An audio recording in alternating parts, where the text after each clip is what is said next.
명절 추석 지나고 나면 한 10%가 없어지고 설날 지나가면 또 한 20% 없어지고 막 이래가지고 그런 차원에서 이런 것들을 하면서 이제 노동자들을 뭐 좀 위안 거리를 만들고 뭐 그랬다고 합니다.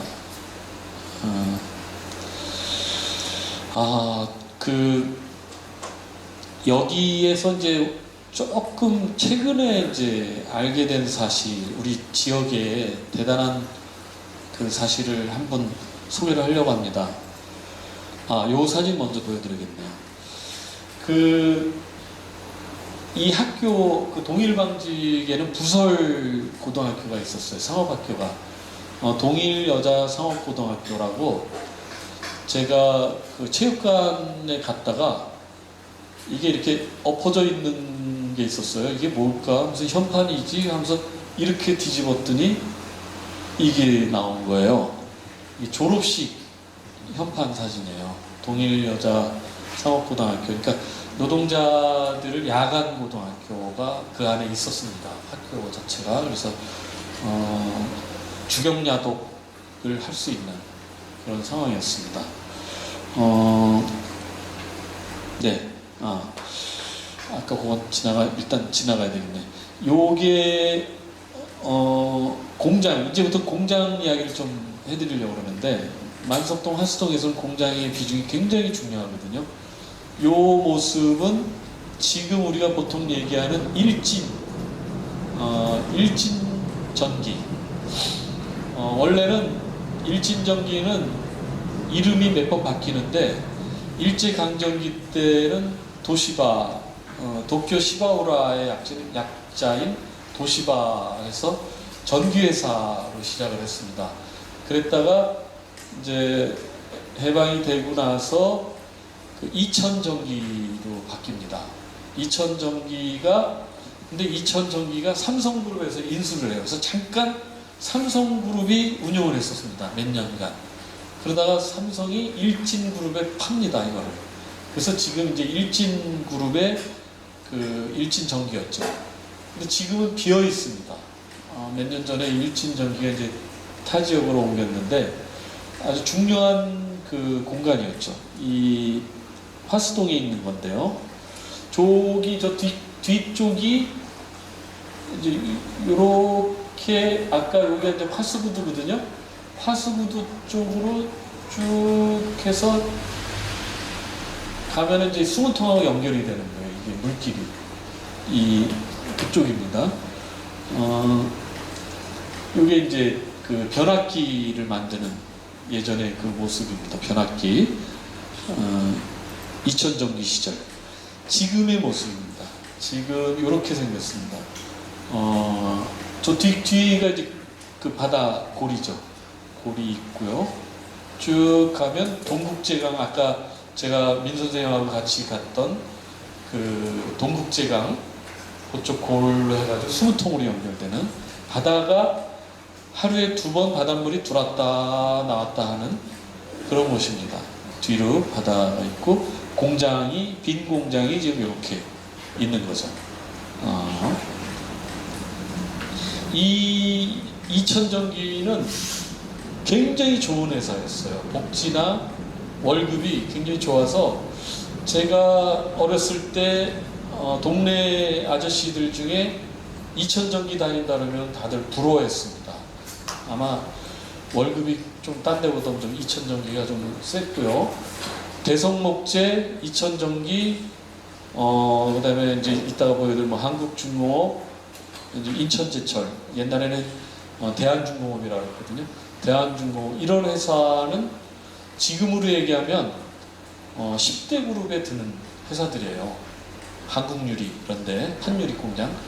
인천에 웬만한 10대, 우리나라의 10대 그룹은 다 화수동, 만석동, 여기 송현동, 아까 제가 처음에 보여드렸던 해안선을 낀 공장들이 다 지금으로 얘기하면 10대 그룹에 드는 공장들입니다. 그래서 이 공장에 다니는 아저씨들은 괜찮았습니다. 가족들이 다 그런 대로 경제적으로 부유했던 그런 분들입니다. 조금 그 일진전기 안의 이제 모습인데, 저 건물이 굉장히 예뻐요. 예쁘고 일제 때 지은 건데 저거를 보존을 좀 했으면 좋겠는데 위태위태합니다. 지금 저게 뭐 지금 동구청에서 뭐 여기다가 국비를 갖고서 뭘 한다 그러는데 좀 걱정이 돼요. 뭘 잘해야 되는데 뭐 좀 사회적 합의를 좀 하고서 했으면 좋겠어요. 네, 좀 모습을 좀 보여드리는 거고요. 일진 전기에 대한 안의 모습입니다. 제가 작년 겨울에 여기 동구 의원들하고, 동구청의 그 동구 의원들하고 들어갔었어요. 여기를 어떻게 활용할까. 저는 우리 시립박물관이나 이런 게 이쪽으로 오면 너무 좋겠다라고 생각을 했거든요. 굉장히 아까 공장 모습 봤지만, 그런데 뭐 우리 박물관은 이제 동양화학 쪽으로 갈 거고요. 그 자리로. 그렇지 않으면 여기다가 다른 좀 박물관이나 문화시설을 좀 넣었으면 좋겠다 싶어서 동구 의원들한테 이제 좀 제안을 했어요. 좀 동구 쪽에서 좀 했으면 좋겠다. 예전의 공장들은 이렇게 높습니다. 높고 창이 저렇게 많아요. 이게 이유가 뭐냐면 옛날에는 전기시설이 안 좋아가지고 조명이 좋지 않았습니다. 그래서 채광을 하려고 빛을 많이, 자연빛을 들어오게 하려고 저렇게 창문을 크게 만들고 일부러 또 한 번 창을 내기 위해서 또 이렇게 해놓은 거예요. 그래서 아까 우리가 처음에 보셨지만 공장의 형태가 이렇게 저렇게 높게 돼 있어요. 쓸데없이 높아 보여요. 저게 왜 그럴까 그러는 게 다 채광을 하기 위해서, 자연광이 들어와야 되기 때문에.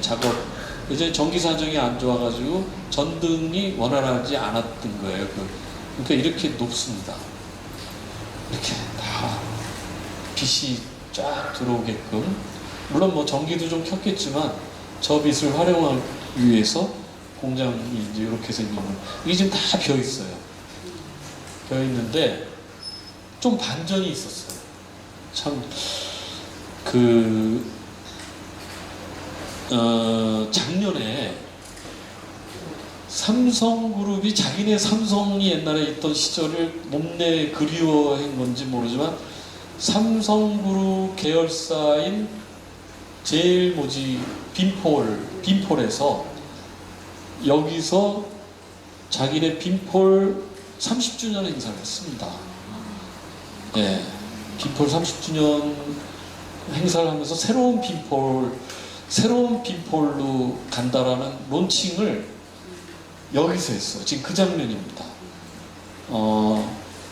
디자이너가 와가지고 이제 자기네 이제 빈폴 의류에 대한 새로운 로고도 만들고 뭐 해가지고 이거를 이 폐공장에서 한 거예요. 일진. 그러니까 오히려 우리 인천 사람들은 이걸 문화공간으로 쓰겠다는 말하는 거를 귀담아 듣지 않고 막고 있는데, 삼성은 전국에 있는 공장을 다 뒤져가지고 제일 멋지다, 여긴 진짜 멋진 곳이다 라고 해가지고 와서, 패션 회사 빈폴이 보통 회사입니까? 그 회사가 여기 와서 이걸 한 거예요. 이 행사를. 저는 뒤통수를 맞은 느낌이었어요. 야, 이게 우리는 이러는데 오히려 밖에 있는 사람들은, 여기 참석한 사람은 너무 이 장소에 대해서 감동을 한 거죠. 훌륭한 장소라고 이렇게 딱 기계 그대로 기계 놓고 이렇게 매장, 이제 빈폴 매장을 샘플을 만든 거예요. 이제 저렇게 빈폴에 몇 가지 계속 보여드릴게요. 지금 행사 장면이거든요. 이게 이제 빈폴의 로고가 바뀐 거예요. 그 행사를 여기서 한 거예요. 굉장히 빈폴로서는 엄청 중요한 행사를 한 겁니다. 이 행사를. 예, 이렇게.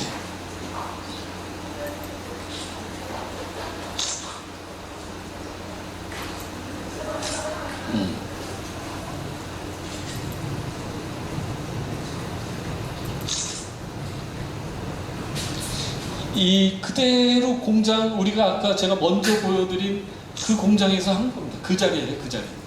그 자리에서 한 거예요. 아, 예. 그래서 저는, 야, 이거, 저걸 보고 나니까 저거 더 막 어떻게든지 보존을 해야 되겠다라는 생각이 들죠. 우리 지역에서 좀 관심을 갖고, 물론 뭐 지역 그 동네에서 어떤 식으로든지 혜택을 받는 거는 맞습니다. 너무 나쁘.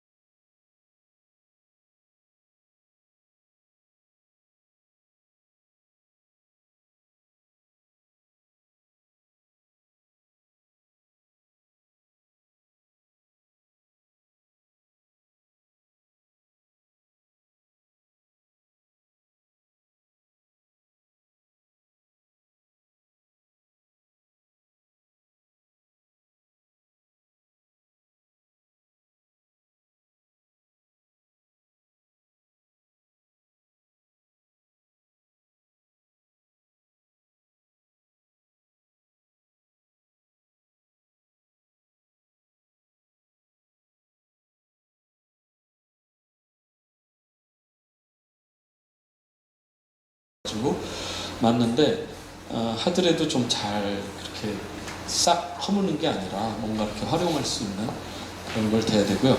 이 사진 굉장히 귀한 사진인데 오늘이 6.25잖아요. 그 이제 며칠 지나고 나면 이제 상륙작전, 인천 상륙작전 할 때 9.15 상륙작전을 하는 모습입니다. 지금 여기 비행기 떠 있죠? 네. 여기 한 대 맞은 거예요. 이제 여기가 지금 제가 계속 설명한 동네, 여기 하수동 만석동, 여기 지금 요 자리 지금 맞은 자리가 동일방직 바로 뒤 맞은 것 같더라고요. 제가 이걸 자세히 보니까 동일방직 뒤쪽에 포를 맞은 것 같아서 불이 나고 있고, 이 사진에서 굉장히 중요한 그 포인트가 있는데, 그 자리가 어딜까 서로 얘기들이, 어떤 사람은 굴막 장소가 그 자리다 그랬는데 저는 아닐 거다라고 그랬는데 찾아냈어요. 뭐였냐면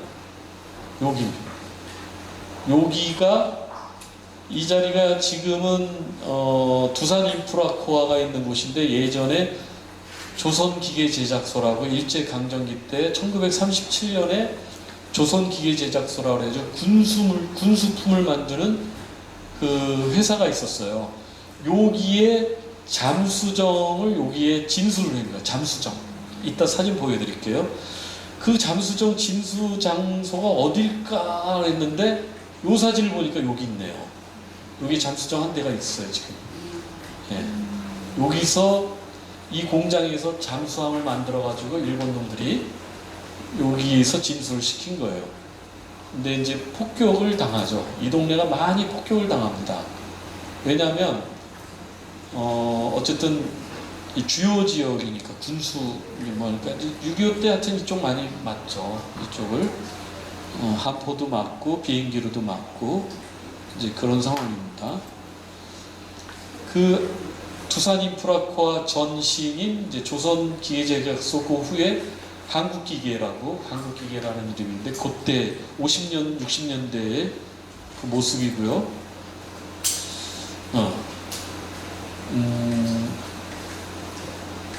지금은 이만큼까지 다 매립이 돼서 여기가 다 두산 인프라코아예요. 이만큼. 굉장히 넓어졌죠. 예전에는 요 정도밖에 안 썼는데, 이제 회사, 굉장히 큰 회사로 이제 점점 가고 있죠. 두산 인프라코아. 현재 모습인데요. 이 건물이, 이 화수구두가 여기로 들어가는 겁니다. 이렇게.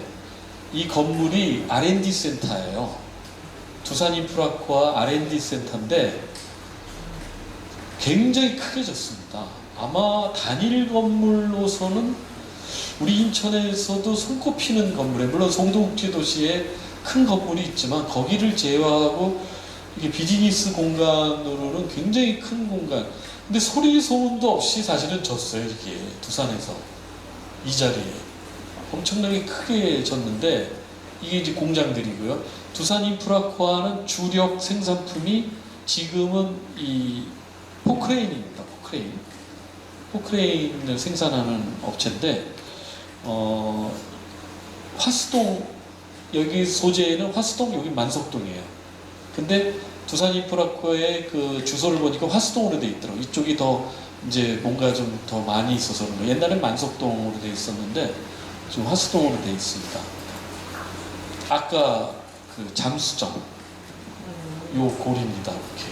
이게 60년대까지 있었습니다. 이게 이 일본 놈들이 만든 거예요. 전쟁 중에 이제 어떻게 쓰려고 만들었다가 몇 척 만들었는데 몇 척은 진수했고 패망하면서 이제 못 가져간 거가 이제 망가진 상태의 모습이죠. 요것도 있습니다. 네. 이렇게 그때 아까 제가 그 고기 도크 있었잖아요. 거기입니다. 이게 거기 모습이 두산 인프라코아가 옛날 조선기계 제작소 때 만든 모습이고요. 아까 제가 말씀드렸지만 조선기계 제작소가 나중에 한국기계라는 이름으로, 저 어렸을 때는 한국기계 그랬습니다. 여기가 굉장히 이제 우리나라의 그 디젤 엔진을 처음으로 만든 우리 그 엔진을 못 만들었었거든요, 우리가. 근데 디젤 엔진을 만들게 되는데 어떻게 만드냐면 바로 이분들이 만드는 거예요. 서독이면 지금 독일이죠. 독일에 그 만사라고 있었어요.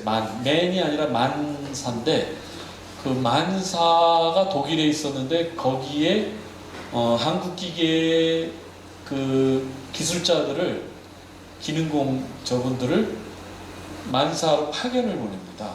예전에 왜 광부도 가고 간호사도 갔잖아요. 근데 우리 인천에서는 기술자들이 갔어요. 가서 그 만사가 그 디젤 엔진으로는 세계적인 그 회사거든요. 거기에서 그 엔진 만드는 기술을 배워옵니다. 기술을 이제 그 서독에서 이제 전수를 시켜줘가지고 인천 이분들이 이제 서독 사람들, 독일 사람들인데 와가지고 기술 제휴 그 사인을 하고서 이제 그 회사 거기서 찍은 거예요. 기념 사진을.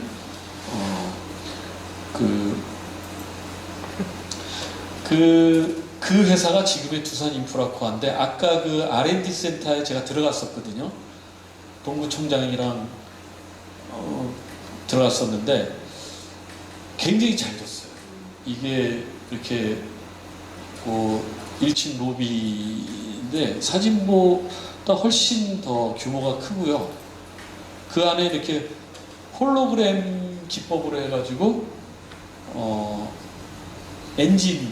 엔진을 보여주더라고요. 저게 계속 바뀌면서 엔진의 모습을 이렇게 디젤 엔진을 보여주는 그런 전시 기법도 그 로비에서 하고요.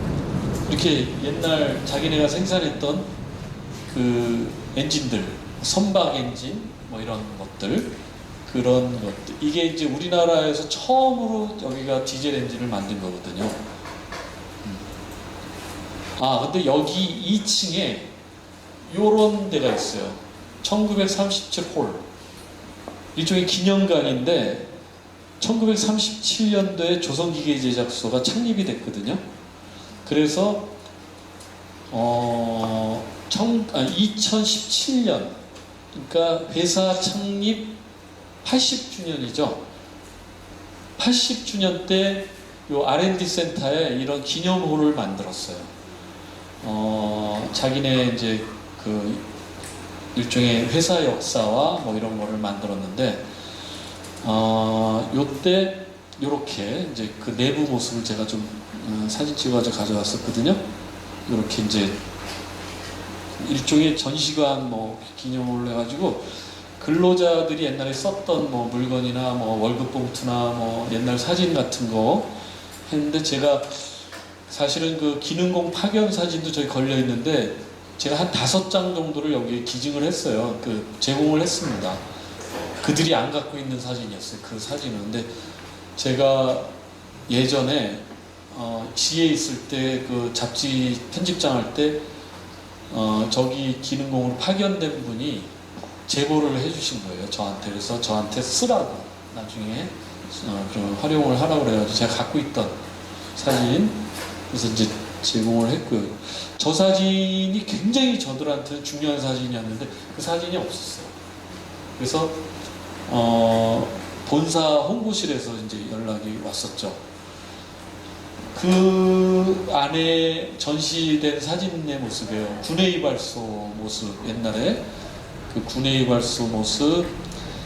혹시 대우병원이 있었던 거 모르죠? 지금 R&D 센터하고 옆에 보면은 그 새우젓 파는 2층 그 상가가 쭉 있어요. 지금도 그 자리에 이게 있었어요. 대우병원이. 그래서 대우 이제 부속병원인데 이제 여기는 중장비를 만지다 보면 갑자기 손이 절단되거나 여러 가지 위험 상황이 처하기 때문에 응급처치를 해야 될 그래서 병원이 있었습니다. 대우병원이 있었습니다. 그게 역사 속으로 이제 다 사라졌고 매점이 이렇게 있는 모습 그렇게 되어 있습니다. 근데 두산이 좀 안타까운 게 지금 두산중공업이 굉장히 어려워가지고 두산인프라화를 매각을 한다고 자꾸 그러고 있어요 지금. 그래서 만약에 이제 모르겠습니다. 뭐 어디서 그걸 인수를 할지 모르는데 뭐 심지어는 두산 베어스도 뭐 판다는 얘기도 있고 뭐 그러는데 그러면 무슨 베어스가 될지 모르겠네요. 무슨 베어스. 하여튼 인천에 굉장히 중요한 옛날부터 1937년에 세워진 공장으로서 우리 동구 지역에서는 아주 많은 분들이 저기에 근무를 했었죠. 옛날 한국기계 때 보여드렸고요. 이제 시간이 얼마 안 남았기 때문에 제가 좀 속도를 내겠습니다. 요거는 기찻길의 모습을 보여드리는 거예요. 지금 그런데 여기서 눈여겨보실 좀 낯선 북부해안선이라는 원래는 이제 북해안선이라고 했는데 우리 때는 북부해안선이라고 해가지고 인천역에서 쭉 공장지대 만석동 쪽으로 해가지고 인천 공작창 인천 제철로 들어가는 기찻길이 있었습니다. 제가 그 기찻길 옆에서 태어났거든요. 바로 이 철도 옆에서. 근데 이거 지금 흔적도 없이 이제 사라졌죠. 근데 굉장히 중요한 산업 철도였거든요. 지금도 물론 인천역 뒤쪽으로 이렇게 화물차들이 지나갑니다. 이렇게 지나가면서 서울로 가죠. 경인선을 타고 이제 서울로 가는데 예전에는 이 중에 한 지선은 공장으로 들어갔어요. 우리 이쪽 그 만석동 화수동으로 들어갔거든요. 그래서 저희 동네 옆을 통과해서 인천 제철로 들어간 이 북부해안선 철도인데요.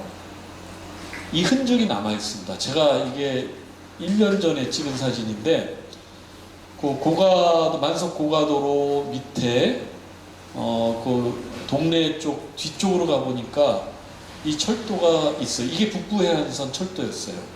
일로 쭉 했는데 일부가 남아있더라고요. 이 철도가. 그래서 제가 이게 안 없어지고 있네. 여기 이상은 이제 없는 거예요. 여기 만석동 고가 밑에서부터 이제 철도가 없어졌거든요. 다 여기만 이제 남아있는 철길이 이제 굉장히 예전에 산업철도로는 굉장히 중요했던 철도였고요. 이 인천이 철도의 고향이잖아요. 1899년 경인선이 철도 시작된 게 우리 인천에서 처음 시작이 된 건데 철도 잡지에 보면 아주 중요한 내용이 있더라고요. 1966년 5월호에 인천 공작창이라는 특집이 실려요. 제가 이 잡지를 보고서 이게 이제 누가 제보를 해주셔가지고 누가 보여주시더라고요. 그래서 깜짝 놀라가지고 사진을 했는데 제가 인천 공작창을 너무 잘하는 게 제 통학로였어요. 그 인천 공작창 담이 6년 동안 그 담을 타고서 학교를 갔거든요.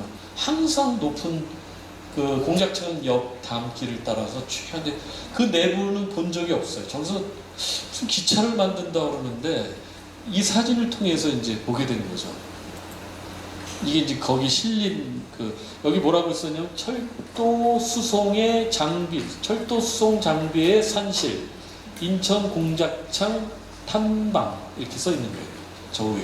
그래가지고 특집으로 실린 건데요. 그 사진입니다. 이게 공작창이라는 건 뭐냐면 기차를 만드는데 기관차, 앞에 기관차는 아니었던 것 같아요. 그건 수리였고, 수리 정도는 하고, 주로 화차, 화물차하고 그 객차를 만들고 또 그거를 수리하는 데가 인천 공작창이었습니다. 50년대에 생겨가지고 60년대 말에 대전으로 이전을 했는데, 굉장히 오랫동안, 아주 오랫동안은 아니지만 그래도 제 어렸을 때 굉장히 긴 세월 동안 공장이 있었어요. 공작창이 있었습니다. 이런 작업들을 하셨던 거예요. 그 안에서.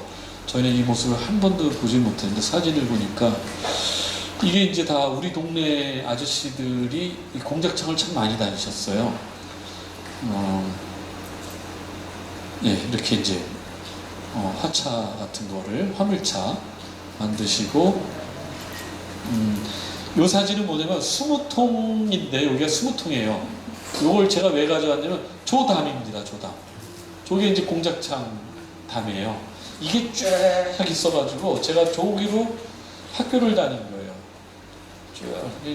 아침에 학교가 햇살이 절로 동쪽에서 해가 뜨니까 저쪽에 해가 쫙 비춰져가지고 따뜻해서 절로 쭉 다니는데 저 안에서 뭐가 있는지는 뭐 결코 볼 수가 없었던 그런 사진입니다. 최근에 찾은 사진인데 상당히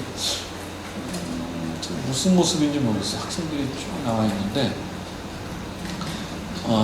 이 공작창 너무 반가운 거죠. 근데 지금의 동구 아파트라고 있어요. 네, 동구 아파트 지역이 다 화수동 동구 아파트, 송현초등학교 옆에 있는 그 동부 아파트가 다 여기 아파트. 미룡도 포함이 일부 되는 거죠. 예, 미룡 쪽하고 다 포함되는 거. 예, 그 지역입니다. 지금 뭐 초등학교 하나 나와 있죠. 그 송현초등학교입니다. 송현초등학교 이쪽에 미룡 네. 옆에 뭐 그거는 화도진중학교. 예, 화도진중학교. 근데 이 공작 이게 참 제가 아주 깜짝 놀란 거예요. 이게 이제 뭐냐면요, 수인선 객차거든요. 제가 관장으로 와서 작년에 관장으로 부임을 해가지고 왔더니 보고받는 과정에서 수인선 객차 3양을 기증을 받았는데 충북 진천 아모레 공장에 있다고 그러더라고요. 그게 그래서 왜 거기 있냐 그랬더니 그거를 기증하신 분이 이제 서울의 유명한 어떤 사설박물관 관장님이신데, 그분이 이거를 예전에 그 수인선 객차를 수집을 했다가 어떻게 뭘 좀 하려고 했는데 수요가 없었던 거예요. 그래서 계속 그냥 태평양 화학하고 좀 친인척 관계가 되신 분이라 이 거대한 거를 어디 둘 데가 없으니까 그 공장 한 귀퉁이에 이렇게 놓은 거예요. 근데 이거를 도저히 이제 뭐 고물로밖에 갈 수 없는 데 다 돼가지고 인천이 철도하고 관계 있으니까 우리 박물관에 기증을 4년 전에 했다고 그러더라고요. 근데 예산 확보를 못 해가지고 못 가져오는 거예요. 그래서 제가 그래? 그래서 어떻게 해가지고 제가 예산 2억 5천을 땄어요. 2억 5천을 따서 드디어 제가 현장에 가봤습니다. 도대체 어떤 객차냐 그래가지고 지난 봄에 갔었습니다. 가가지고 실제 제가 찍은 사진이거든요. 이게 수인선을 왔다 갔다 했던 객차 모습인데요.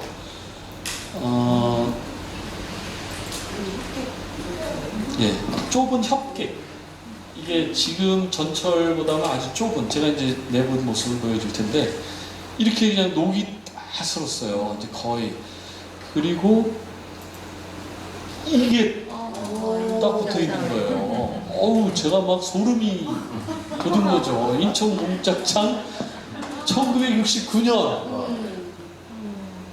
이거에 제가, 야, 이게 유일하게 남은 겁니다. 인천공작창에서 만든 객차. 그래서, 지금 이제 이 안을 좀 더 보여드릴게요. 어느 상황이냐면, 예, 이게 이제 인천에서 수원을 왔다 갔다 했던 조그만 꼬마 열차의 객차거든요. 이게 무릎이 거의 맞닿는 그런 객차의 모습이고요. 신기한 게 저도 이거를 이렇게 작년 삼아 몇 번 탄 것 같은데 기억은 안 나는데 이게 있더라고요. 아니, 객차 안에 화장실이 있어요. 네. 도대체 뭘 얼마나 시베리아 열차도 아니고 그렇게 짧은 기간에서 용변을 볼 수 있게까지 해놓은 거예요. 요게 요 모습인데 아이고, 이거를 저희가 지금 그저께, 아니 일주일 전에, 지난주군요. 불막 그때니까 충북 진천에서 지금 저 안성 쪽으로 이전을 했습니다. 왜냐하면 거기에 이런 보존 처리하는 전문 업체가 있습니다. 2억 5천이라는 예산은 왜 드냐면 이 수송이 만만치 않습니다. 그 세 양을 다 못 가져와요. 너무 두 양은 이 바퀴가 없어요. 한 양은 온전한데, 그래서 한 양만 가져오는데도 수송하고 이 보존 처리를 다 해야 돼요. 그리고 우리 박물관 마당에 또 그거를 또 다 뭐 좀 깎아낼 땐 깎아내고 뭐 지형을 거기다 이제 앉힐 건데, 그런 비용이 그렇게 든다고 그러더라고요. 한 2억 5천. 그래서 그나마 그래도 예산을 확보해가지고 이제 올 11월에 가져옵니다. 근데 왜, 예. 고맙습니다. 아니, 저는 이 공작창 연꽃 가져와야 돼. 저는 어렸을 때. 이게, 상당히 의미가 있는 게, 올해 마침 무슨 뭐냐면, 올해 새로운 수임선이 완전 개통하는 해예요. 그러니까 이게 의미가 딱 맞은 거예요. 맞아가지고, 제가 그 행사도 같이 하려고 그래요. 11월 달에 이제 오면 학술대회도 할 거고, 이제 여러 가지 행사를 할 건데, 이걸 잘 해가지고 마당에 놓고, 그 기관사 복장, 역장 복장 이런 거 갖춰놓고, 사진도 인증샷도 찍게 하고, 아이들 뭐 옛날 철도원 복장 그런 거 이제 다 마련해서 이 안에서 다 하게끔 하려고 합니다. 아마 박물관에 오시면 좋은 추억을 만들 수 있는 그런 이제 어떻게 보면 유물이 되는 건데, 나중에 한번 11월 달에 이외에 오시면 되겠습니다. 시간이 너무 갔는데 하나만 제가 하고 끝내겠습니다. 이건 짧게 하겠습니다. 이분이 누구냐면 조자, 광자, 운자라는 분입니다. 조광운. 그렇죠. 광운대학교 설립자세요. 광운대학교라는 이름이 이분의 이름으로 광운대학교가 된 겁니다. 광운대학교 설립자가 우리 화수동 출신입니다. 1899년에 태어나셔가지고 작년에 이제 탄생 120주년이 된 해라, 광운대학교에 제 친구가 있어요, 교수가. 그래서 2018년도, 17년도에 저한테 연락을 해가지고 자기네 설립자가 인천 출신이라는 얘기를 처음 해줬어요. 그래서 깜짝 놀랐어요. 광운대학교하고 우리하고 무슨 상관이 있지? 알고 보니까 화수동 출신이라는 걸 알고서 이분을 이분에 대한 책을 쓰는 교수를 보냈어요. 그 친구가. 그래서 저랑 몇 군데를 같이 돌았죠. 이분의 흔적을 한번 찾아보려고. 이분이 이제 인천에서 태어나고 인천 창녕초등학교 나오고, 옛날 인천고등학교 전신인 학교에 1년 과정을 수료를 하셨더라고요. 3년 졸업이 아니라 1년 졸업하고 나서 이제 생활전선에 이제 들어가시면서 돈을 좀 버시는 거예요. 그래서 일본 유학도 갔다 오셔서 일본에서 새로운 그 전기에 대한 기술에 눈을 뜨셔가지고 남대문에서 이제 조그만 가게 그 전기 회사를 차려서 남대문부터 시작해가지고 서울에 그 남대문 중학교를 설립을 해요. 남대문 중학교라고 있죠. 근데 그게 광운 학원의 그 한 학교예요. 그 우리 배성수 부장이 거기 출신이더라고요. 깜짝 놀라더라고요. 네, 남대문 중학교. 그리고 이제 나중에 광운대를 세우신 거예요, 이분이 화수동. 그리고 부인은 신도 출신. 앞에 아빠다. 우리 신도 출신이시고, 그래서 완전히 인천하고는 뗄 수 없는 분인데, 특히 화수동 분이시죠. 이분 옛날 이제 이런 조선 무선 공학 강의회 뭐 해가지고 이제 학교 설립 막 그 시점에 이런 거 안경 쓰신 분이고요. 광운대학교 초창기 이제 모습. 근데 광운대학교 본관의 이름이 화도관이에요. 그러니까 자기 고향 화도진이잖아요. 옛날에는 화수동이 아니었어요. 화도였지. 동네가 신화술이 뭐 화도였거든요. 그 동네가. 그래서 화도진이잖아요. 근데 이분이 자기 학교 본관 건물의 이름을 화도관으로 지은 거예요. 그만큼 우리는 잊고 있었는데, 이런 인물을 몰랐는데 이분 혼자 오매불망 화수동을 생각하고 있었던 거예요. 그래서 화도관이라고 이름을 지은 거예요. 그래서 참 대단한 그 충격을 받았죠. 이게 우리는 전혀 모르고 있었는데 그분의 생가가 추정되는 건물이에요. 저기가 화도진 있고 그 밑에 거기 번지 옛날 보족이나 이런 걸 다 조사해가지고 옛날 그 신화수리로 나오거든요. 신화수리의 일제강점기 때 지명을 찾았더니 조기 정도 되는 것 같아요.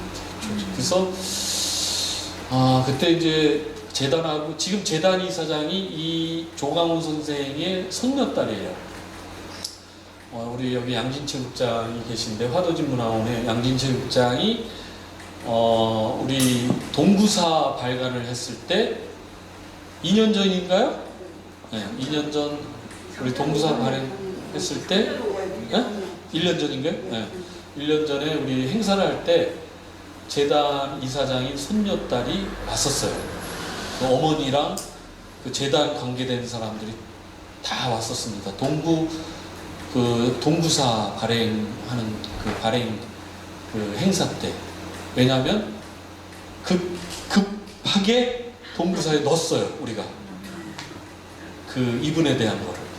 왜냐면 빠질 수 없죠, 절대. 이 화수동 출신.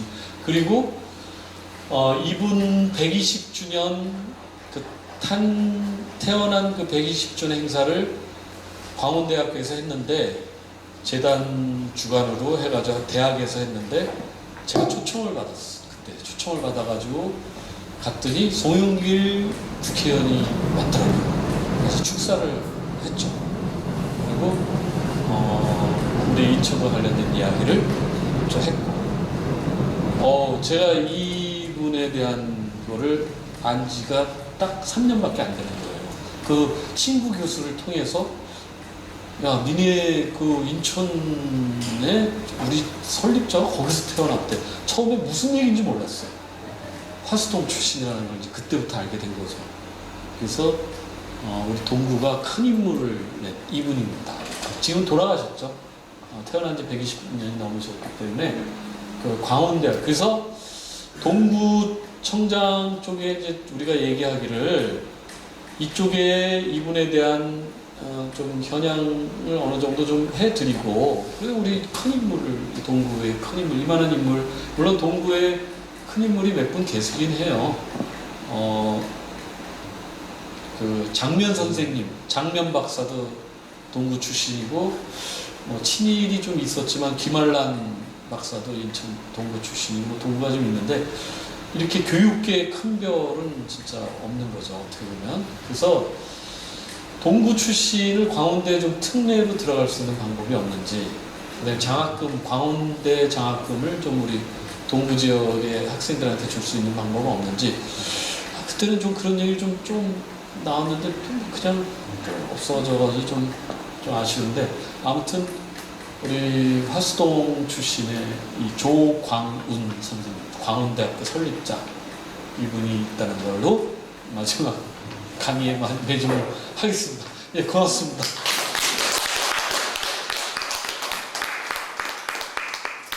질문이 있으신가요? 9시 3분이네요. 질문 있으신 분? 마이크 드릴게요. 네, 없습니다. 워낙 자세히 설명해 주셔서 아마 하나 꺼내면 또 막 이렇게 많이 또 이거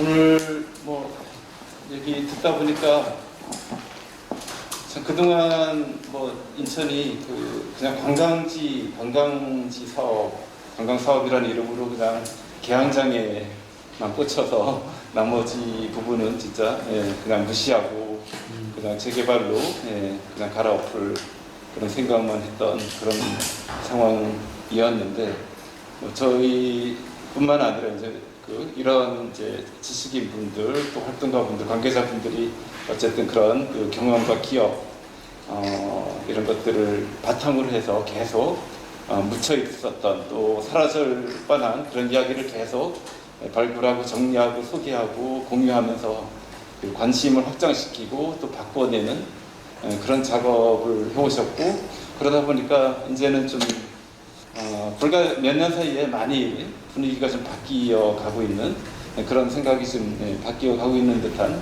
그런 느낌이 들고, 하여튼 개인적으로 너무 감동적이네요. 하여튼 저도 이런저런 좀 사연, 이렇게 사진들도 좀 접하고 스토리도 접했지만, 오늘 저희가 알고 있었던 거 그냥 아주 한 10배, 20배 되는 어떤 그런 자료를 가지고 처음 보는 어떤 사진도 많았고 이야기도 또 많았고, 그래서 하여튼 이 동구, 또 동구 안에서도 만석동, 화서동의 어떤 그런 이야기를 아주 이야기하고 다양한 지층을 좀 이렇게 살펴볼 수 있는 그런 시간이 된 것 같고요.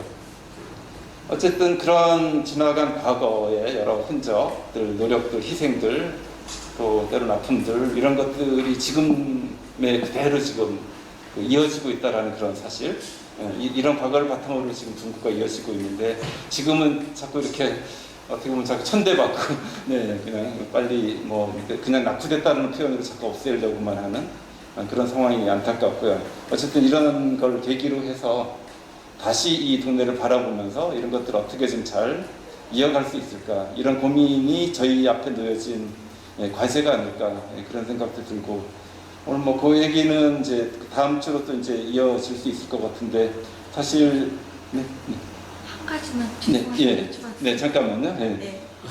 하여튼 오늘 이야기한 특히 이제 화수동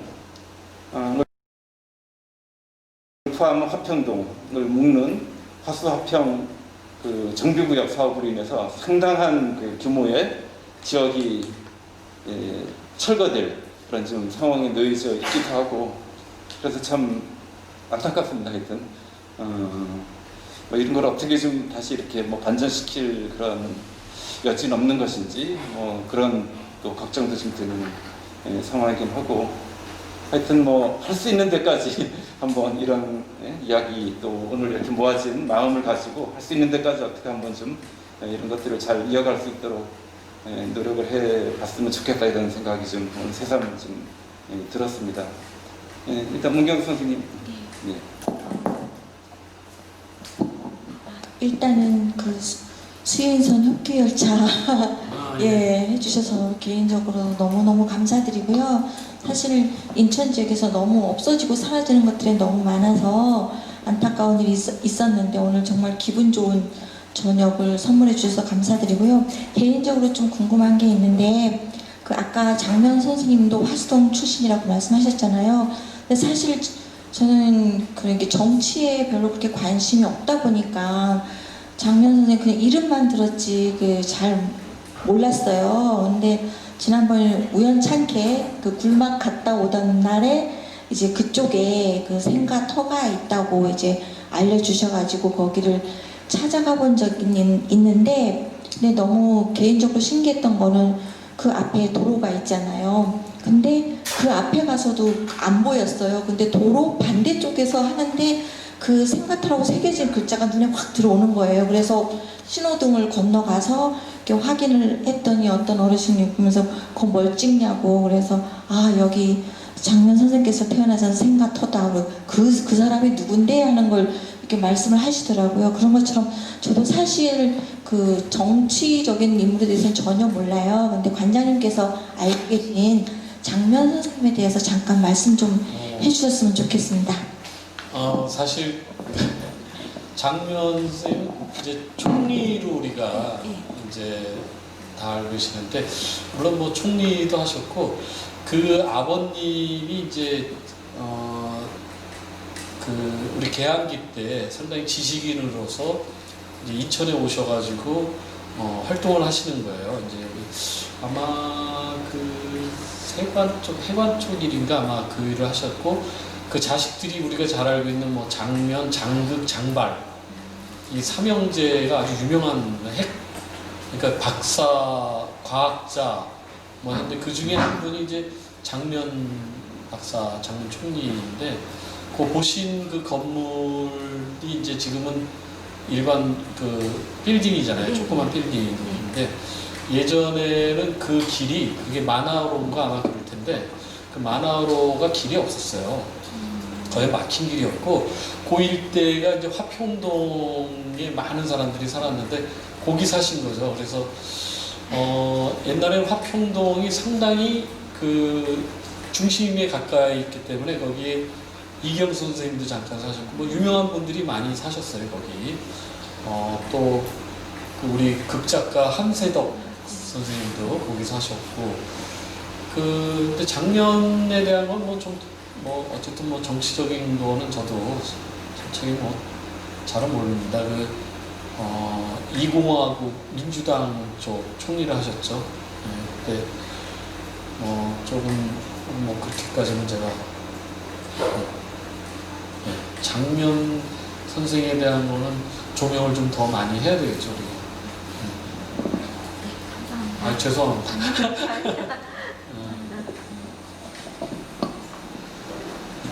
오늘 뭐 만석동, 화수동 이야기만 해도 2시간이 좀 부족할 정도로 느껴지는데, 사실 뭐 아시는 분 아시겠지만 또 우리 관장님이 이런 그 책을 비롯한 여러 책을 또 내신 게 있어요. 인천시에서 발간했던 책자인데, 골목 사라지다 사라지다, 또 동인천 있다 그렇게 재미있게 표현을 좀 해주시는데, 뭐 이게 아마 좀 그 시중에 통은 안 되고 거의 이제 남아 있는 게 거의 없는 상황으로 알고 있고, 여기 스페이스 빔 2층에 보관이 되어 있으니까 궁금하신 분 오셔서 읽어보시면 좋을 것 같습니다. 갖고 있는 오늘 뭐 비도 오는데 이거 뭐 막걸리 여기 좀 놓고 더 얘기를 들었으면 어떨까 그런 생각도 좀 해봤는데, 뭐 또 과장님도 피곤하실 것 같기도 하고, 오늘 어쨌든 끝까지 이렇게 함께 해주셔서 감사드리고요. 벌써 이제 5번 강좌 중에 4번째가 오늘 이제 마무리가 되고, 이제 다음번 5번째는 어떻게 보면 이제 그동안 얘기 나온 거를 좀 종합하는 어떤 그런 성격으로 마련을 했는데, 지금까지 나왔던 어떤 그런 이 동구, 만석동, 화수동의 그런 여성 노동 산업의 그런 역사와 기업, 그것의 어떤 남아있는 현지 어떤 유산들, 이런 것들을 어떻게 잘 보존해서 그 기업을 이어갈 것인가, 이런 차원의 그 집단의 형태로 그 계획을 하고 있는데, 일단 경기연구원의 남지한 박사님, 우리 장혜수 선생님도 알고 계시지만 그 인천 두 분이 같이 이렇게 공동 발로 뛰면서 연구한 그런 성과의 일부를 일단 소개를 하면서, 그 조성의 인천시 의원 계시죠? 모시고 몇몇 분들 좀 소개하고, 그리고 여기 오늘 같이 계속 해오신 우리 여러분들도 같이 이렇게 인프가 앉아가지고 그런 이야기를 좀 나눠보고 싶고 해서 마무리를 하려고 보고요. 그리고 다음번이 끝나면 이제 10월에 더블슬레 메인 행사가 이제 10월 24일 잡혀 있는데 그날을 염두에 두고 이제 사전 준비 어떤 작업을 그때까지 좀 해나가려고 해요. 그런데 실행 위원을 좀 이렇게 자발적으로 구성하려고 해요. 그래서 혹시나 함께 하실 분이 있으면 저에게는 우리 다솜씨 우리 또 목사님에게 좀 말씀해 주시면 같이 할 수 있을 것 같아요. 그냥 조금만 수고비 정도는 책정을 염두에 두시고 그러면 오늘 수고해 주신 관장님께 다시 한번 박수